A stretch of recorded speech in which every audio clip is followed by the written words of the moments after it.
Amazing. And then right before I will introduce our lovely guest. So Susan Lloyd Swale, a member of Reform Gravel Mining Coalition, is a professional planner, researcher, smart growth consultant at Lloyd Swale Consulting. Susan has a master's degree in environmental studies, specializing in sustainable land use planning policy. She has written or contributed to numerous reports, media articles, policy submissions, and blogs and websites on smarter growth. Actions include leading organizing efforts to stop the big pipeline, stop Highway 413, fix the OMB, and stop Bill 66. Her past roles include Deputy Mayor Councillor, Executive Director of the Oak Ridge Moraine Land Trust, Program and Outreach Manager at the Greenbelt Foundation, and Senior Livable Communities Manager at Environmental Defense. She is now working for the Reform Gravel Mining Coalition and volunteers for Friends of the Golden Horseshoe and Green Waterloo region. You can find her on Twitter at Plan Smarter. And with that, I will pass it over to you, Susan. Well, thank you so much for that. Is it okay if I share my screen? I've got a little presentation for you. Excellent. Okay, I think this is it. Yep. So there we are. Just got to fix this up so that I can move everything. Yep. So my talk begins tonight looking at the global impact of aggregate mining, how changing the way we build our cities can reduce our reliance on aggregates and lower greenhouse gases.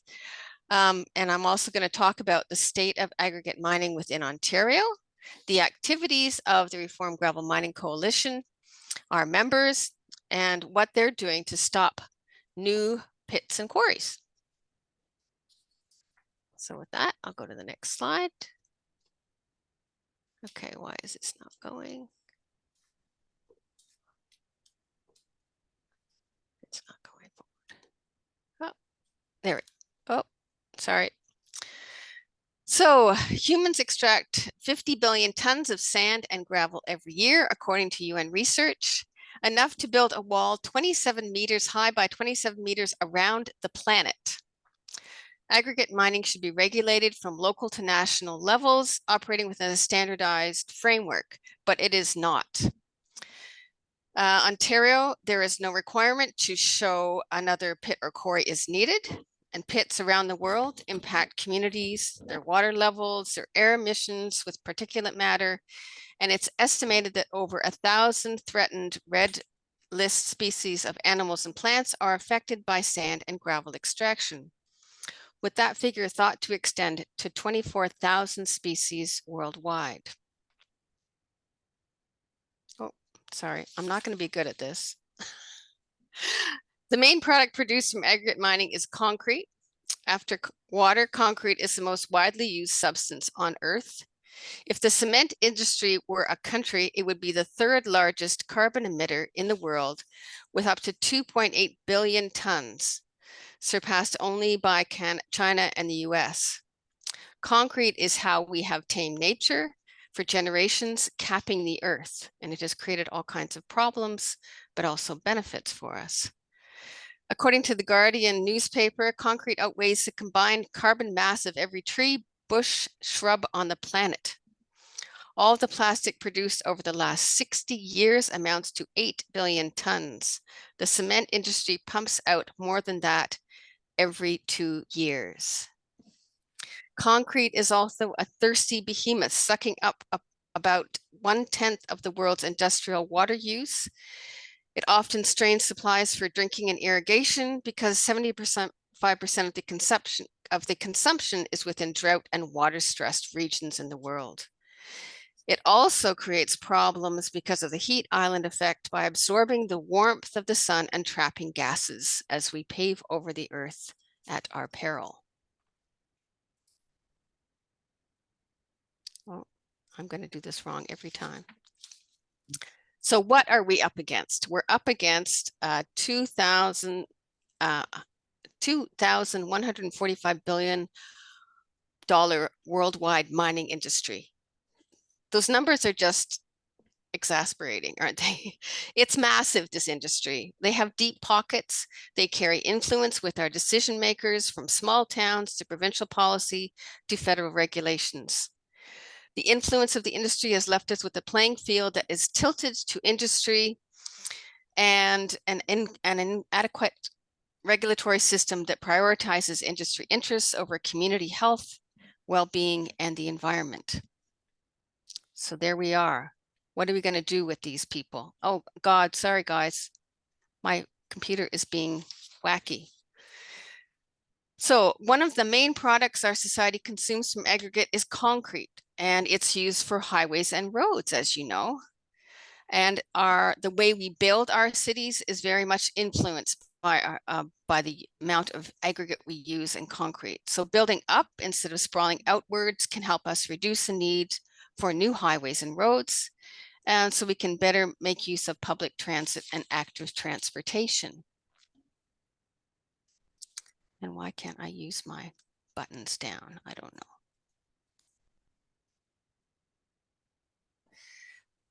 So how we build matters. If we build our communities around people instead of cars, the demand for aggregate will increase, as will GHGs. Will decrease, as will GHGs. To reduce the need for new highways and roads, we need to change the way we plan and build our cities. Revising building codes to reduce, to use low carbon concrete, mass timber construction, focus on intensification, compact community building, requires less roads, and it's centered around transit hubs. So it's a much better way to build our cities. And while we're celebrating the victory tonight of the Greenbelt, that's great. We're not building on green spaces that are supposed to be there to protect our communities. That's a great win today. But our province is still prioritizing sprawling low density housing in the Greater Golden Horseshoe instead of building up and building smart near transit. So that's a huge problem, and the aggregate industry is part of that whole industrial growth machine. And I'm gonna go the right way this time. So what's the state of aggregate mining in Ontario? There are 8,209 legacy mines and 5,600 existing licensed aggregate mines in Ontario, with more being approved all the time. These massive industrial excavation operations are generally behind berms, so most people don't even know they exist, unless you see those gravel trucks lined up down your roads, or you hear the scraping of the rock. And these mines dig up 5,000 acres of land annually in Ontario. The majority of these pits are dug below the water table, and these mines are usually in rural areas that are reliant on groundwater sources. So it's a persistent concern for local communities because there is a threat of contamination to groundwaters. There's also a threat to fisheries, and a lot of these smaller towns are reliant on fisheries for their tourism. These open water pits that are in these mines also warm up the water, which creates a thermal load and is also really bad for fisheries as well. So this is a real big problem that is going to get worse with climate change. And there is no need for all this gravel. It's greed. Ontario does not need any new pits and quarries. According to industry data, 13 times more aggregate is licensed for extraction than is used annually in Ontario. So it's not a sustainable way to treat a non-renewable resource. We should have learned that we need to manage our natural resources when we dealt with the failing of the cod stock fisheries, but we did not. We should have learned about the need for managing natural resources when our fisheries, when our forestry industry in BC had problems, but we have not. So natural resources need to be carefully managed, and they need science-based monitoring. But unfortunately, that often is not happening. Here we are in 2023, giving the aggregate industry free rein to open more pits and quarries when they aren't needed. In addition to the impact on the land from the industry, It also uses up to 4.6 billion liters of water per day. It's licensed to use for industrial operations. And that water then is washing aggregate and creates all kinds of silty water that gets washed into your rivers and streams, creating another problem, right? We'll go the right way. Oh. So aggregate mining, what are the local issues? At the community level, issues include air emissions. There's big concerns from silica dust, which is a carcinogen. And it's exposure for silica is covered by regulations for workers, but not for community members. So a lot of people are very concerned about that. And there's also all kinds of issues about below the water table mining, as I've touched on. The truck traffic, if you're interested in what gravel truck traffic looks like, check out the Action Milton video. It's online. It's really disturbing. And then there's habitat loss. We get species at risk because a lot of these aggregate mines are in forested areas or wetland areas, and we're losing all kinds of migratory birds and amphibians. There's also farmland loss, pollutants from runoff and aggregate washing, changes to the hydrological balance.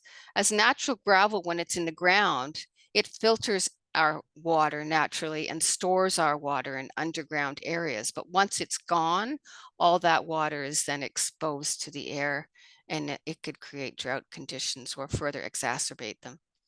And then fly rock from blasting and the contaminants from that, the blasting chemicals that they use. It's a big concern to people in both public health and safety issues.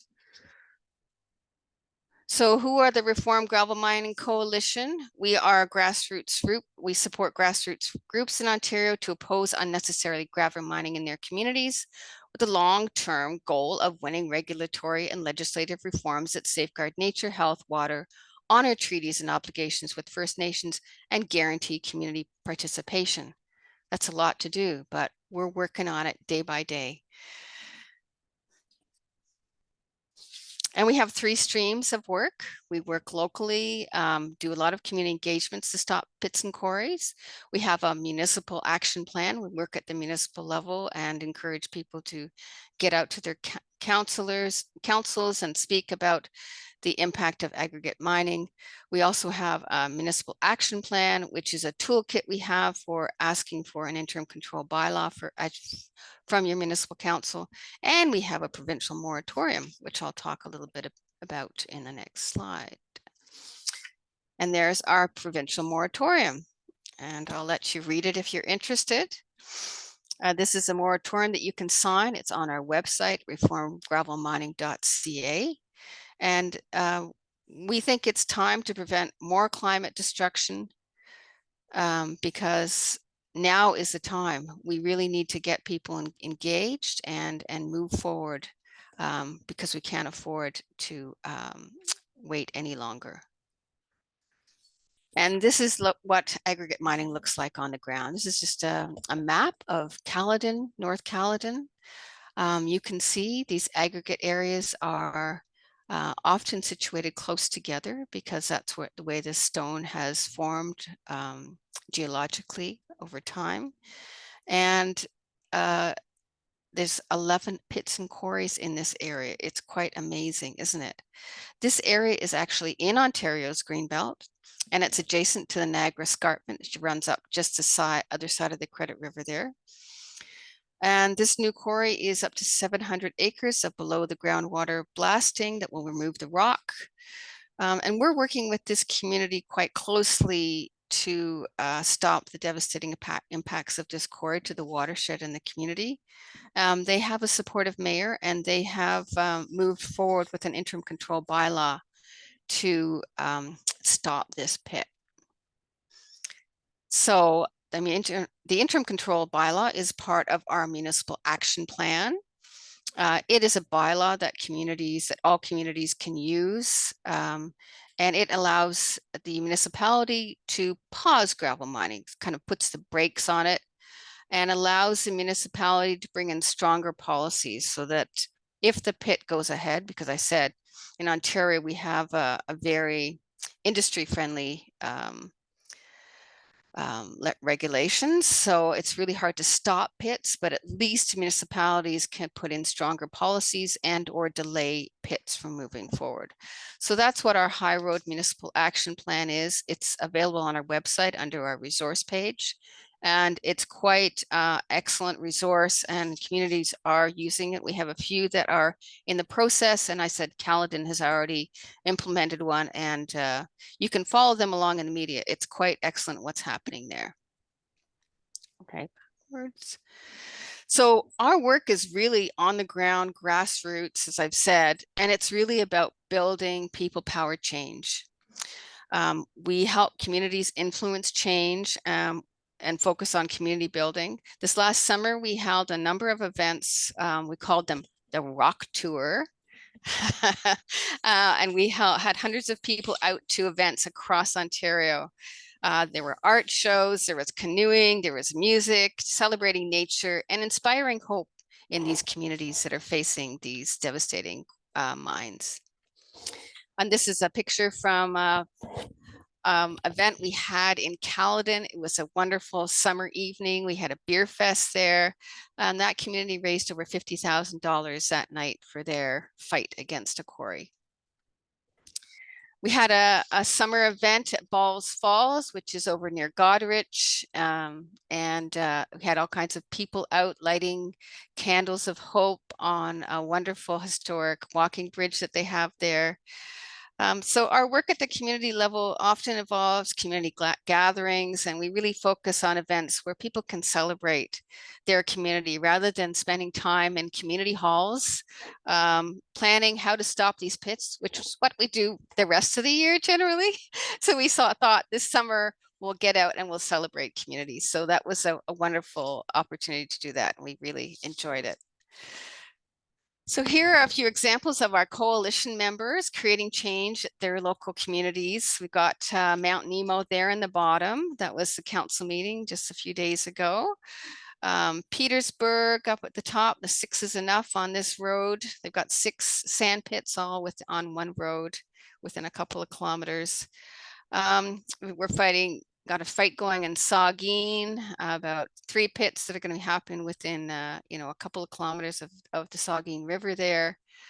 And it's a little put a little picture here of the Small Change Fund, so you can see that's how the Small Change Fund, what their page looks like. This is one of our member groups.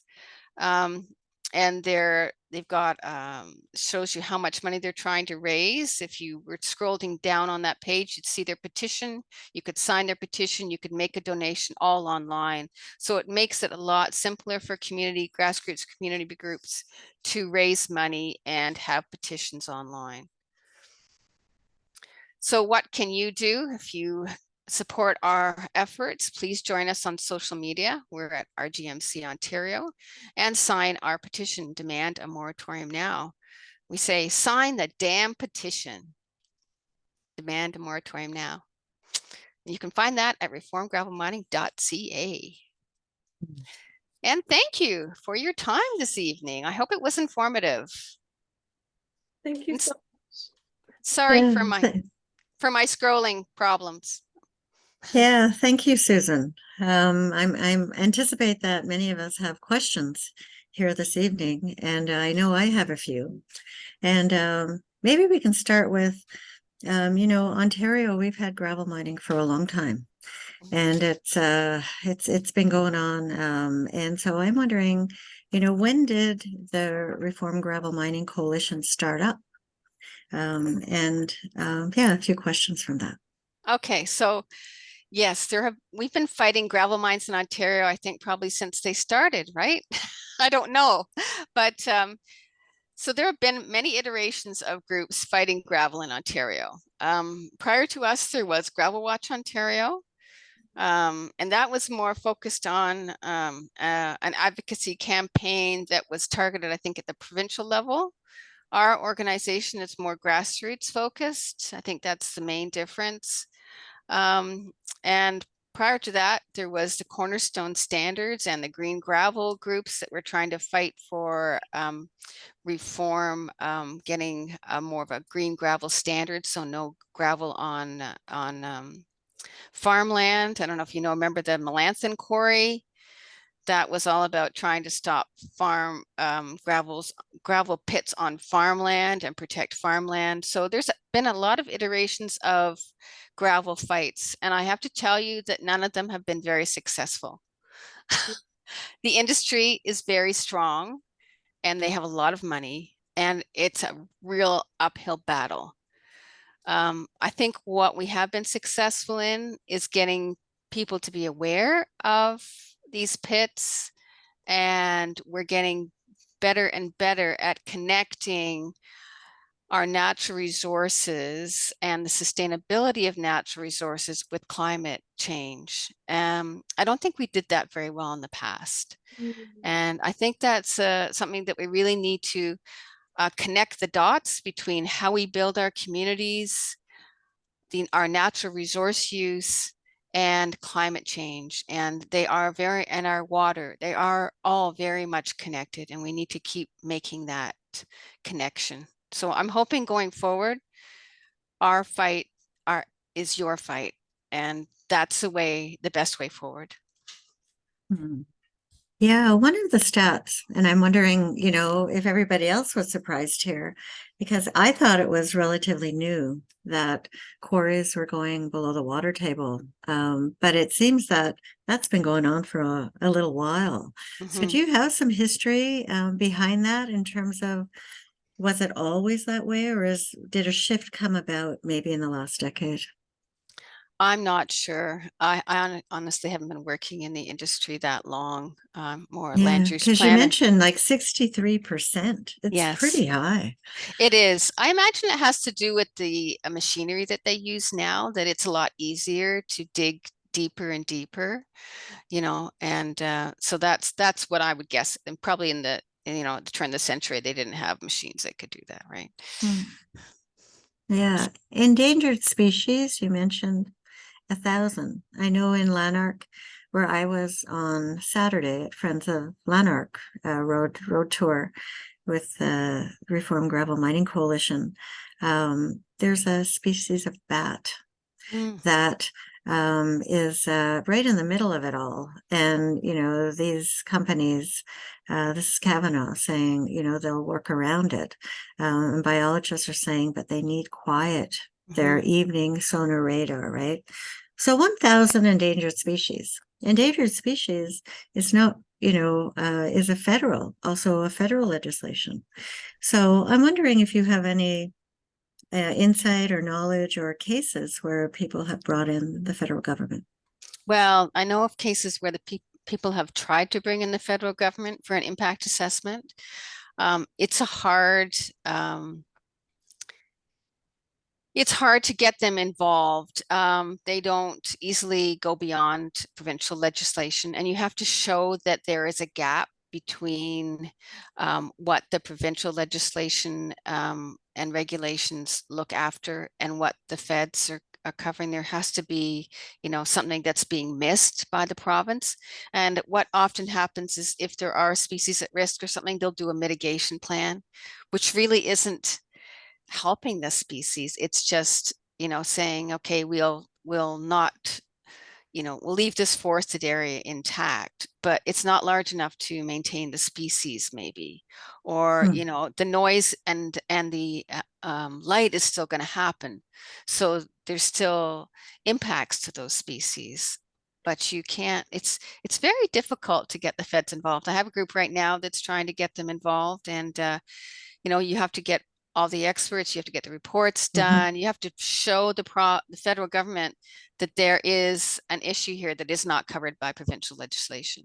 So it's difficult, but I think there is hope there, because the feds are now looking at there's a right to a healthy environment and sustainability. Those are both issues that aggregate mining has not. I think there could be a case made that aggregate mining is failing us in those areas. Thanks for that. Michelina.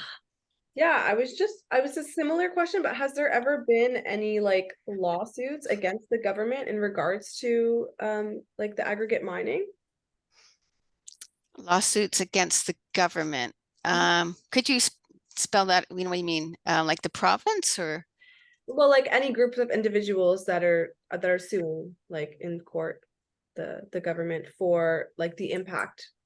That's just supposed to just been anything done like that in the past. No, it's more likely you get slap lawsuits from the industry to citizens for naming names of companies.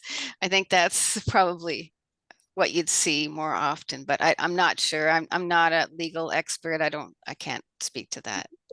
Well, Mm. thank you. Yeah, so other questions? Michelina, do you have more? Or, those who are present here who have maybe Todd from Burlington evening? Yeah, I believe he might be watching a movie with his family, so I'm not sure how vocal he will be, but I did have another question. Do you ever look at like the assets that Canada holds on international mining? Like, is that anything that you look into, or is it just like localized, which is obviously still important, but I'm just curious because I know that the government of Canada has a lot of mining assets overseas, specifically in African countries. And so I was just curious if your work ever touched upon that. No, our work is primarily focused in Ontario. But you might want to talk to SELA or one of the larger Eco-Justice or SELA about that, because I know they do get involved in like the Ring of Fire and that kind of, yeah. We leave that kind of legal excellent work to those organizations that have that wonderful capacity. For sure. It's a lot of work. Yeah. So it makes Yeah. sense. Yeah, Michelina, Jamie from Mining Watch Canada was at Lanark on Saturday. He's based here in Ottawa and lives in Centertown, so he might be a person actually to ask because he's kind of bridging, those kind of areas that are behind your question with reform gravel mining. Yeah. Yes, good idea. Lela. Hi, I apologize. I joined late, so I may have missed. I did miss some of your presentations, Susan, but it was excellent. Part I caught, and I'm just going to leave my screen off because I'm really under the weather, and so I'm not going to impose my face on everyone. But I'm wondering a little bit about the petition. So I was on your website, and the petition is calling for a moratorium. And I'm just wondering, is there more to that? And I guess is there a timeline that's in place? And I apologize if this was all at the beginning of your presentation and I missed it, but I'm just wondering, if there's anything kind of beyond that, or the call is sort of ongoing for a moratorium.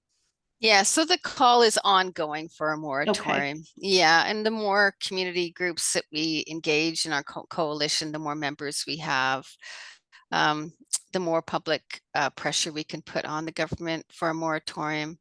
We're also we're trying to get provincial MPPs involved to get the province to come up with a supply study that clearly shows there is more aggregate being mined than is used or needed in Ontario. So, their industry data shows that.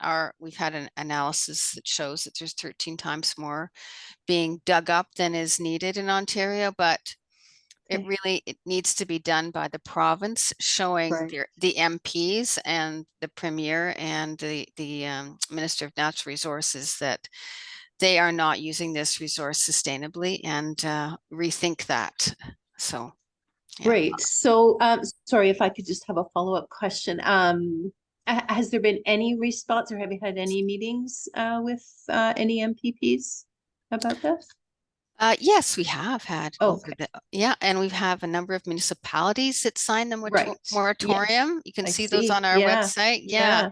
And that was mainly before the last provincial election. So, there are lulls and there are there are Right. valleys and hills, right? Right, In right. any Okay. of these fights. And so Right, we're kind yeah, of in a valley right now, but perfect. we're climbing the hill to 2026, and we'll keep the pressure on. Thanks. Thanks, Leila, for your question. Patty?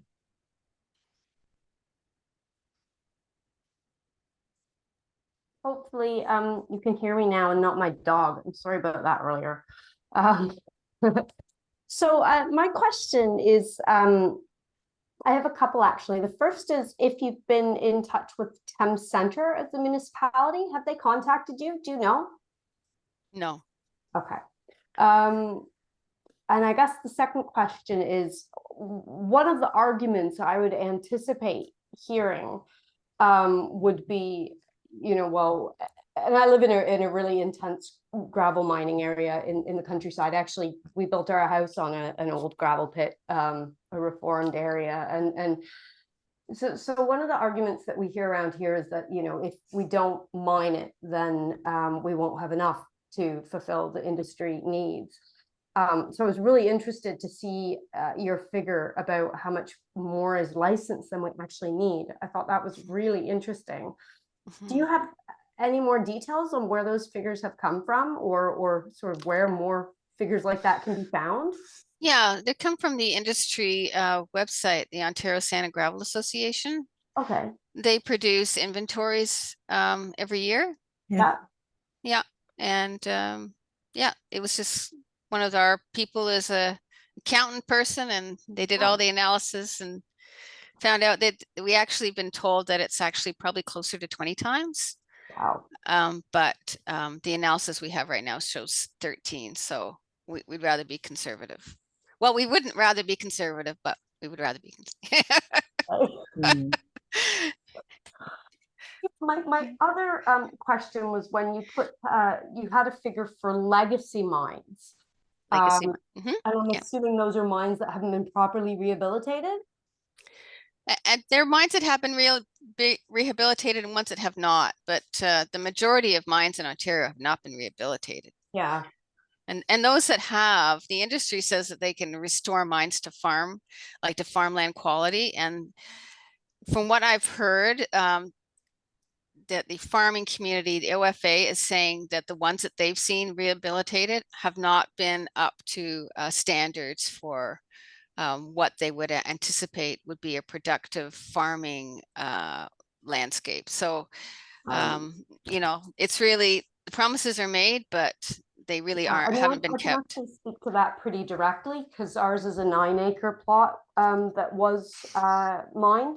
And my parents actually have 43 acres that were mined as well. And the best standard that we understand they can rehabilitate them to, and I'd say ours is an okay rehabilitation. Theirs is a really good one, but it's best for hay. Yeah. So, in terms of productive output, you're not seeing corn or wheat grown on it. But on the other hand, from a climate perspective, it's actually quite good for carbon storage because hay never gets plowed.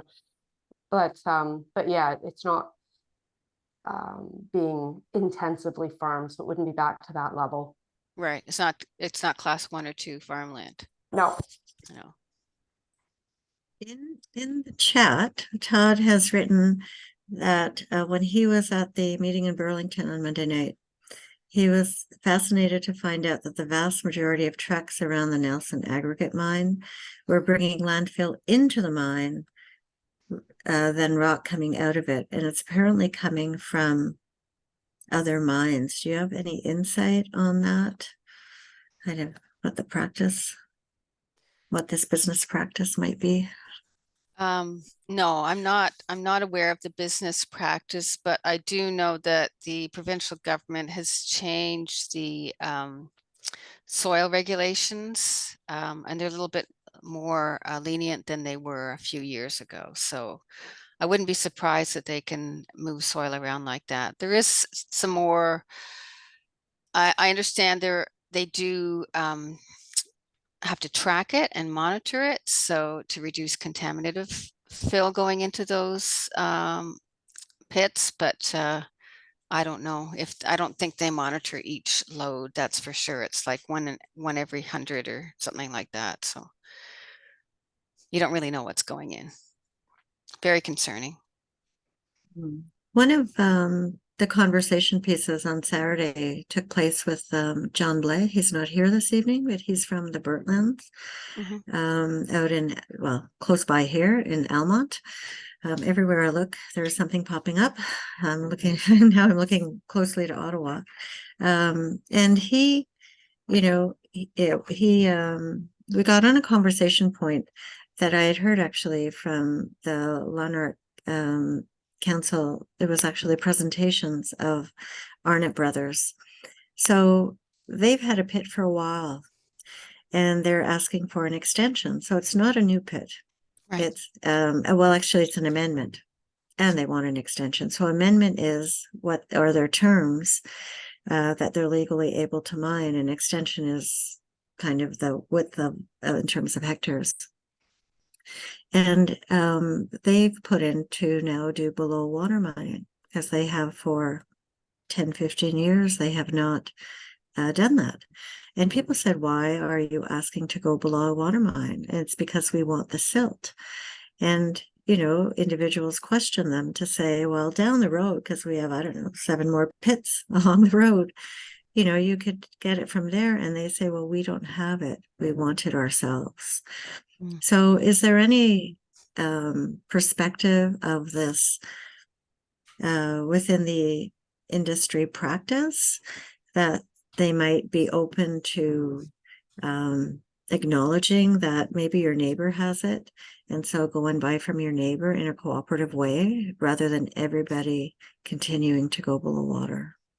Yeah, that's a great idea, Janet. I think cooperative model would be the way to go, wouldn't it?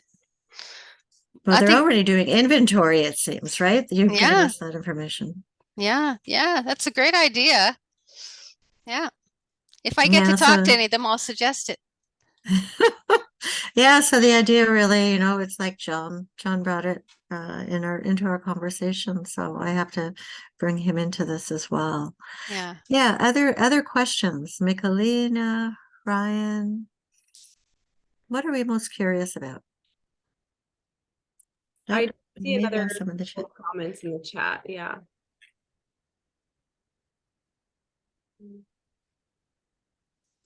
It looks like people talking about the fill at the.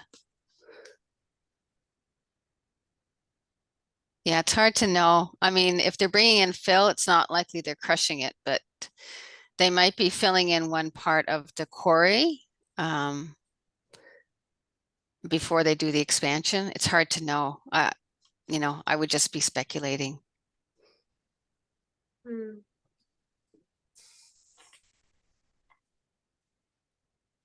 So in Ontario, we're one province in Canada. Do we have a sense of this 13 times what we need is higher than what we see in Canada, or is it lower than what may actually be in other provinces? Do you have a sense of? Sorry, I don't know. I think one of the issues is that because the Ford government has brought in this, reducing red tape, you've kind of got this permissive policy agenda happening in Ontario. And so I think, if I was a business person and I was someone that owned a piece of land that had gravel on it, I would think, if I was ever going to, extract that, this would probably be a great time because I've got a progressive government that's going to support me doing that, moving forward with it. So I think, when we have a policy regime that really isn't regulatory focused, it's really problematic in a number of ways. So that's what my guess is. I don't know, but yeah. We do have a question in the chat. Thanks, Leila, for your question. Wondering how much of the gravel that's used in Ontario, so that we mine, how much of it is used in Ontario and how much is exported? Is it on the industry site or is it all used here inside? Yeah, it's interesting. I haven't been able to find that on the site. It's a great question, Leila. And if you find out, let me know because I haven't seen that on the industry site. They talk about inventory, really, not about where it's going.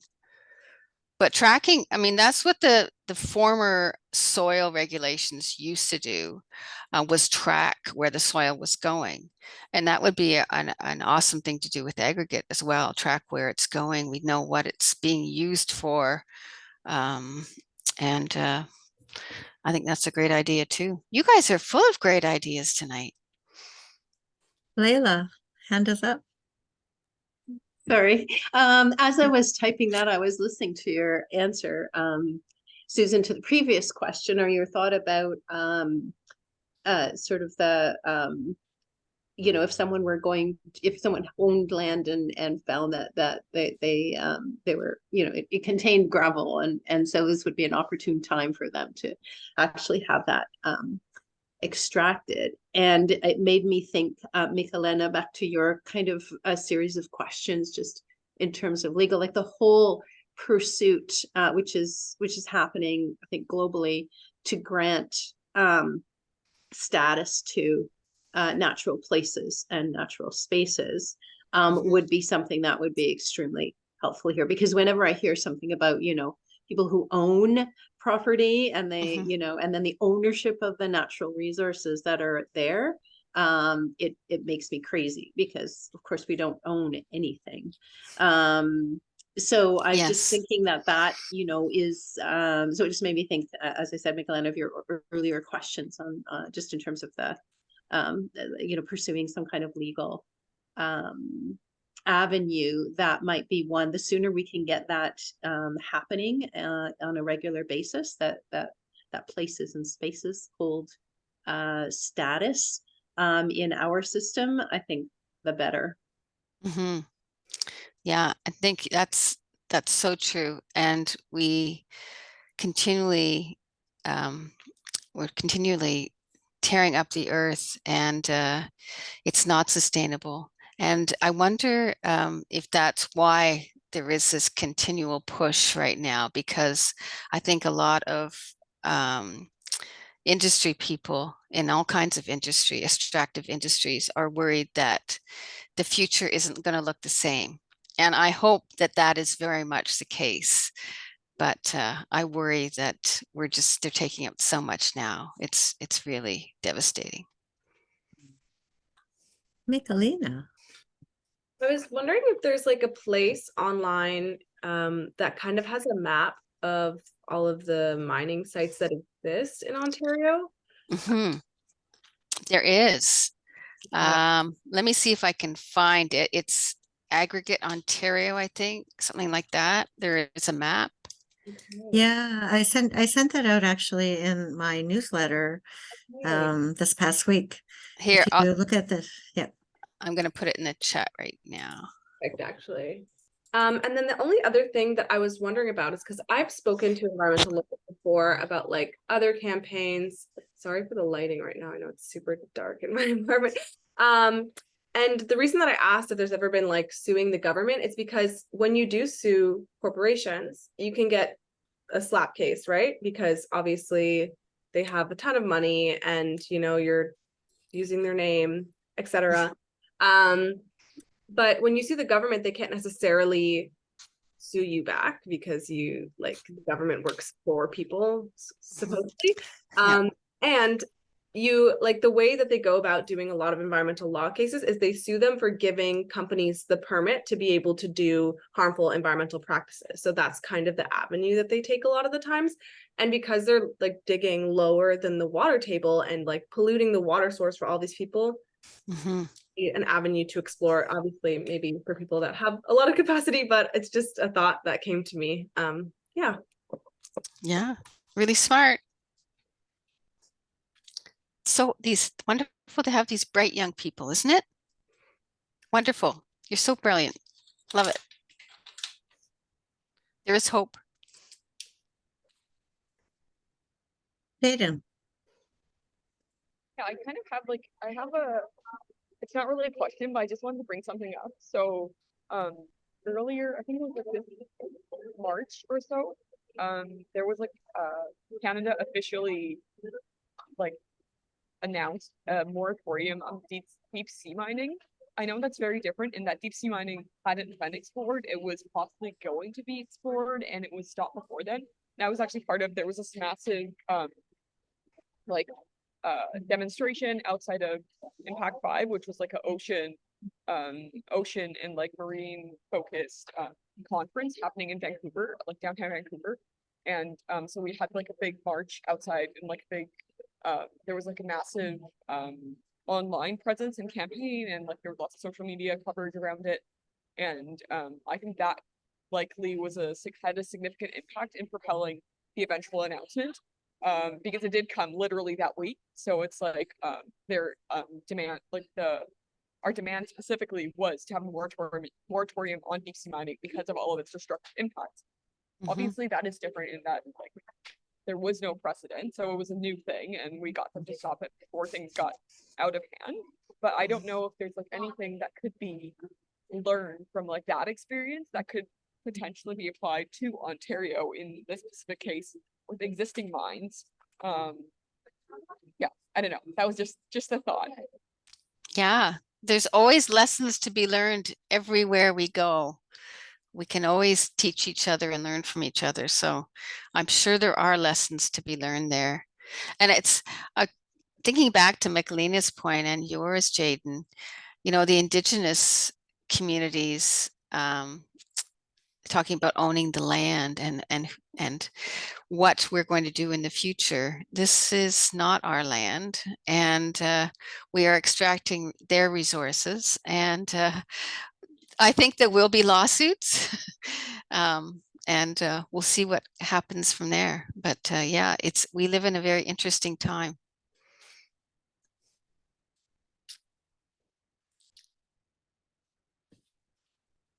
Perhaps like one of the arguments you could make is that if you are like Canada now has taken the stance of, so in addition to like pushing them from being like you need to do more, but also if they have taken stances on things like deep sea mining, we're like, okay, you have taken a stance on deep sea mining, you evidently care, and if you care, this matters too. Like the lands matter too, and people are living here, so also even more directly impacts the people because there's literally communities in these regions. Like if you're already, like if you're advancing into, I know it's a little bit like it's like a different angle, I think. Like if you're committing to do a moratorium on deep sea mining, then you also should commit to doing something in our province, like on our land. Yes. Yeah. Yes, we're trying to do we've got a few different areas, avenues that we're looking at. One is public health impacts, but it's very, very difficult to prove causation, the health impacts of aggregate mining. We know that the dust is carcinogen, but causation is just, that's the test you need for legal cases, right? So we are focusing on that area a little bit, we're having some researchers from U of T come and talk to our organization next month to talk about the health impacts. Because I said there are regulations that cover miners working in these environments, but nothing for the community members that are living next door 24/7. So, you know, I think at least we should have larger setbacks for these operations. You know, we're asking for a 1,000 meter to 2 kilometer setback for a lot of these operations, depending on the impacts of them.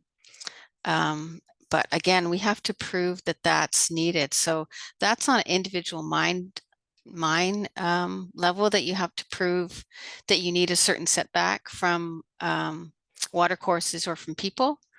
And so that's, you know, individual mine data driven decision making, which I didn't get into too much because it gets quite technical. Michelina, did you have your hand up? I did, but I did forget what I was going to say. So Okay. maybe it'll come back to me. Going to be related to health because you studied like health. a Yeah, little bit. okay, yes, it was related to health. So I know that there's a couple groups in Quebec that are looking into that as well, because the causation can be really hard to prove, especially like carcinogen as a causation because it's like long term, right? So it Mhm. take a lot of time and resources to be able to track. But yeah, I know that there are some cases taking place in other parts of Quebec. So I'll put you in contact with somebody that has more information about that because it could be super useful. Excellent. Thank you so much. Yeah, one thing that, you is across Ontario and wherever we go is, what is the actual rock, right, that we are digging? Mhm. So in the area of Lanark, for instance, it's granite, but it has uranium. Mm. And so as you expose that to air, it, has its own reality, and especially if you end up with tailings. And so those are things that, we've been putting in the letters, considerations, because the setbacks have to have distances. Mhm. But they also, a lot of these, to ensure that there is no health impact, a lot of this has to have cover. And as we know, a lot of these pits are just open mine. Mhm. Yeah. And, if you haven't yet seen one, just take a picture of what you might think an open mine is in the south. And, you can come over to Lanark and you can see a Kavanaugh pit that is just, they hide it because they kind of build these over time. It just looks like, they're fields of grass.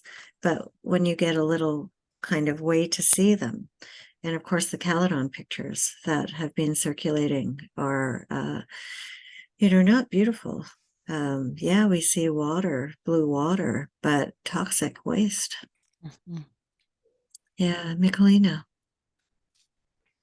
Yeah, so like I did my research on environmental racism in Southern Ontario. And so what I did was I used like a mapping software to map the proximity of environmental hazards and benefits to minority communities, visible and minority communities in Hamilton and Niagara, because that's where I grew up. I went to Brock. And so I'm thinking if there's a way to measure like the particulate pollution in the atmosphere from the mines and like do a geospatial analysis, then you might be able to like not necessarily prove causation, but like through research articles that prove that, oh, this amount of particulate pollution causes lung cancer, right? Like long studies that aren't necessarily on mining itself, but on the impact of a specific element to the human body. I think Mhm. be super useful. Yeah, one of the things I talked to these researchers a little bit ahead of my webinar that we're holding, and they suggested there was some sensors that are new out there that are quite cheap. They're called Purple Air. I don't have the link to it, but yeah, supposedly they're quite cheap and they do an excellent job of providing data on what's in the air, what particulate matter you have and what's in it. So I think that might be a tool that communities can use in the future to monitor these. And we might have a few of our coalition groups using them as some pilots. So yeah, I like I like that idea. It's something that we are thinking of, and we're hoping these U of T researchers will bring us on board. But I told you, this aggregate industry is so deep pocketed. Everyone's really careful about who they work with and what they say, and it's really hard to get people engaged, scientists engaged on this. We do still have scientists though on the public good, We right? do, we So do. those who are at Environment and Climate Change Canada and their networks, Yes.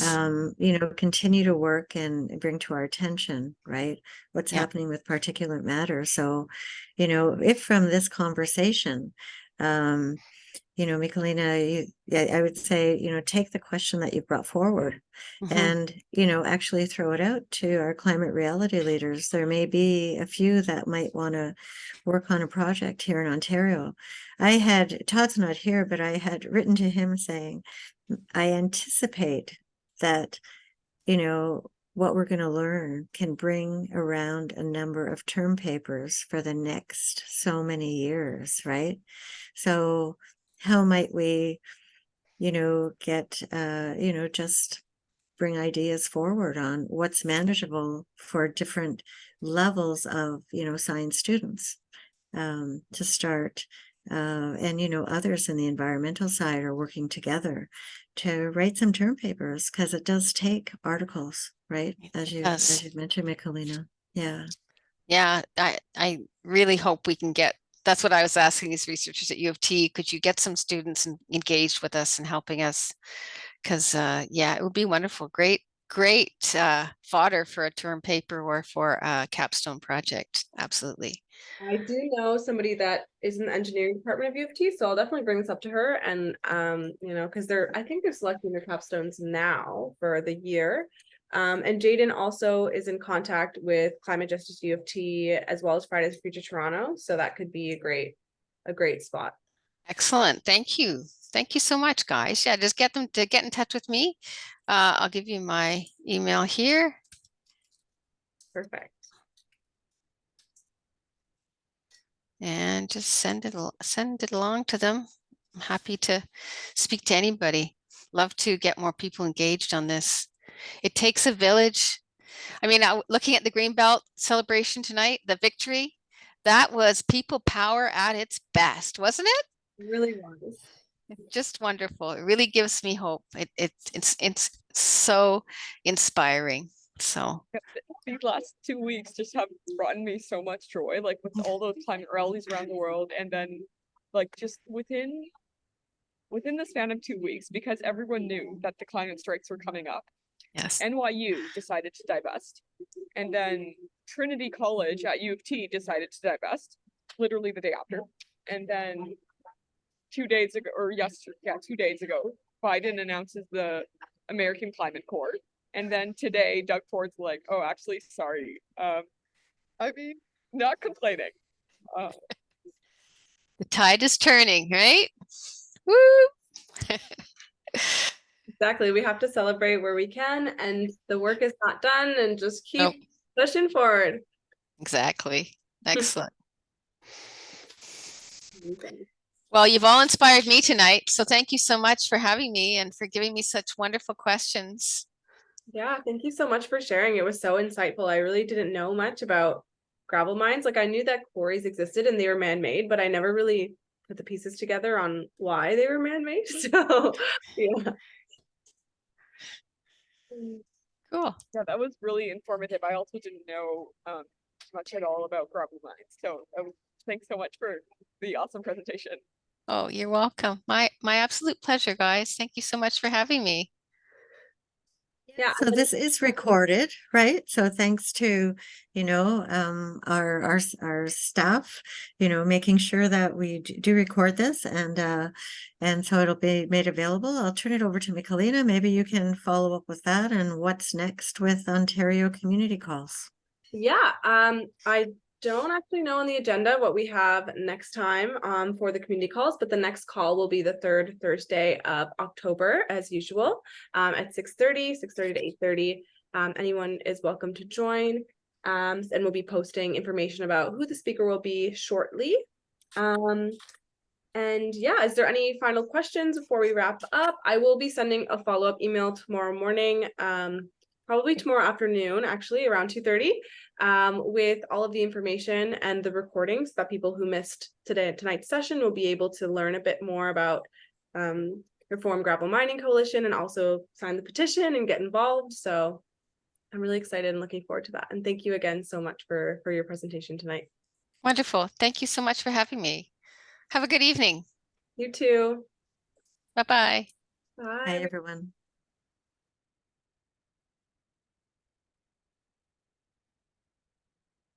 Oh, the recording. Oh yeah, I forgot to stop the recording.